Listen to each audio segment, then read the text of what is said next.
Okay, I'm going to continue reading this scenario of what we've been discussing. In Mike's case, the charge was securities fraud through criminal match trading, which it's happened. I mean, that's something that happened over 100 years ago when you had tickets on the floor, right? I don't quite get that.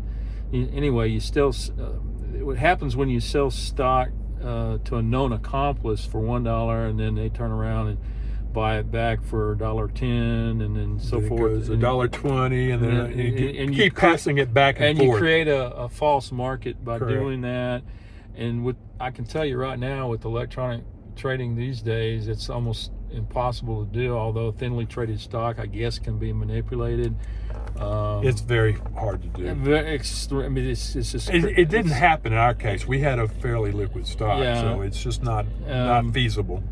So, it's So at the end of the day, there was no evidence presented of match trading. No.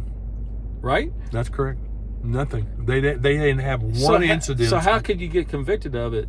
I guess it's back to that summation where they started brought forth a completely separate charge that you never charged with, and you didn't have a chance. Well, it was an ambush. But I know, but you didn't have a chance to ever defend yourself. And that's why I say it was an ambush. Doesn't that mean that your constitutional rights were completely obliterated? They were ignored totally. It says you have the right to know what you're charged with. They charged me with criminal match trading, and there was never one line of testimony to support that charge. So when you did the appeal and everything, no, it's not the appeal.